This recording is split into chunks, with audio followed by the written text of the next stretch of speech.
Hello everyone, my name is Roy and today I want to talk to you about silver rings. I purchased a ton of rings in my life. I wanted to get my hands full. I've seen it all over Tumblr. You were inspired by some posts on internet, Instagram, Facebook, doesn't matter where. You want to get some rings and I want to get you some insights. So I started off purchasing stainless steel rings and I did that I think in the winter. As soon as it started to be summer, the rings didn't fit anymore. So buying in different seasons is gonna like thicken or thin out your finger a little bit, and that's gonna make the ring not fit as good as you, well, hoped it would in the different season. So just keep that into account. Buy in a good season and keep in account that it might have to be a little bit in between size, just so it doesn't fall off your fingers when you're just moving, when you're standing still. It shouldn't fall off, shouldn't go below this. Basically, if you're standing like this, shouldn't go below that. It should have this should be the locking point where you have to force, and then it should work. That should be the best size. So these are all pretty secure, all silver rings. Materials. It's really stupid to purchase anything that's not stainless steel or silver, in my opinion, if you're looking for silver colored rings or accessories. Now, I have a few things. I didn't know that. First off, I didn't know my fingers turned green when I wore, for example, bras or zinc. And I have a few examples where I truly knew that I was getting something better. So this is Karl Lagerfeld Friction M, not stainless steel, not silver, turned my wrist green. More Karl Lagerfeld Friction M rings, bracelets, all of these are not stainless steel, not silver.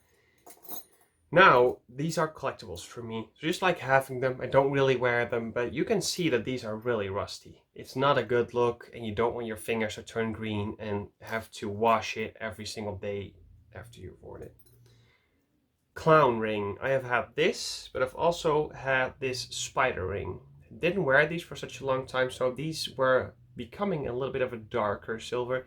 I think I could just polish these up with a silver cloth to get them back to the original silver color. Now, these two have different forms in means of how abstract or easy the design is. And let me tell a little bit about what's actually good and bad about that. So you wear a ton of clothes, and probably when you're looking at this YouTube channel, you have a similar or different taste of clothes than regular people, I feel like. And it's something that you don't want to damage. You don't want to make a fool out of yourself when you're wearing it, hurt yourself in the process, like breaking your ankles and double bumpers. Something you have to keep into account is design. You can buy any design you like, of course. It can be as crazy as possible. Maybe all the sizes are left because nobody else wants to purchase these rings because they know that it's not comfortable to wear. These rings are comfortable to wear, but as soon as you get into actual life situations, you pulling out your wallet, you're pulling out your phone, you have to get into your pockets, you have to go past your clothes that might be really expensive, and even if they're not, it's still a waste. This clown tore open a Hood by Air knit sweater of mine, and I basically felt destroyed because of that. I couldn't go to work. I had to change before I went to work, and I had like 15 minutes to get there. This ring got stuck into the knitwear, pulled out an entire piece of string, really annoying. Also, this gets you stuck on everything, maybe in clothing stores when you're walking past sweaters. Things that can get stuck in is just annoying.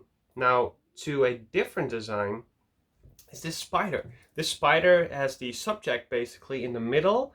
It has a open backside basically, and on the front it has the legs just going down like that. So it's a smooth surface. You don't have any trouble going into your pockets unless you like get a little bit of fabric into the ring and your finger itself. Now that is a problem I have with all of my rings, but most of my rings have flat surface or smooth surface, so I can just go into my pockets, go past clothes, and I don't have the problem of damaging or possibly damaging other people's clothes in the process, and it doesn't hurt because sometimes I get stuck and then the ring has a big force on your finger and it just hurts a lot.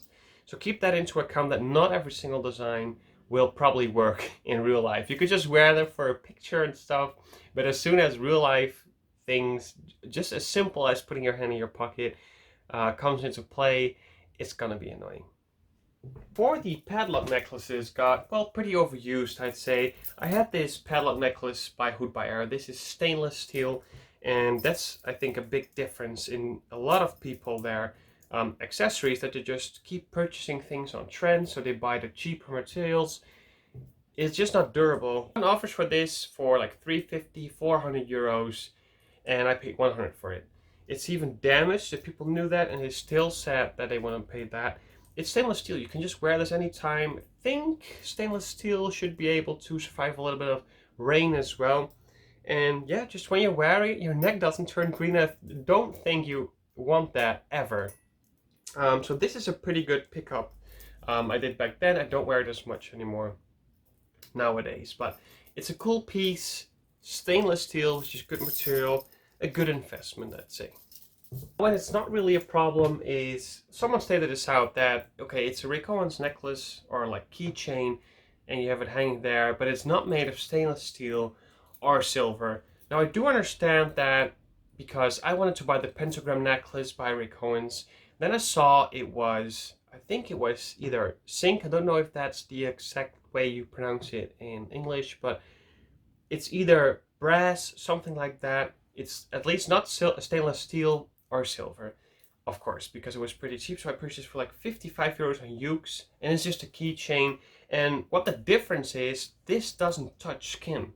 I feel like the rust and well, discoloring only happens when it's touching skin. It gets grease, fat, I don't know, anything that because you use your hands and your wrist the entire day, and when it's just hanging around here, it's not that big of a problem. It's hanging on cloth the entire day. It won't discolor that quickly. So I'd say for a piece like this, it wouldn't be such a problem. And I do like wearing it. Probably every single piece of accessory has some con to it. This is not that bad. In means of materials, it's good. I like the brand. In materials, it's good because it doesn't touch your skin.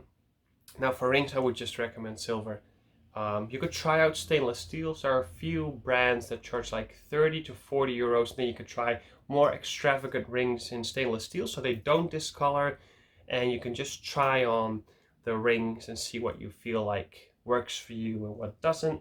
And just keep the safety in mind. Be able to return it, exchange it for a different size so you get your money's worth. That's basically what I wanted to share about silver rings, accessories, stainless steel, other materials. That's it. Hope it was informative. Don't ask me about sizing because it's probably different for every other website. Let me know if you have any other questions, and maybe I can help you with that. See ya.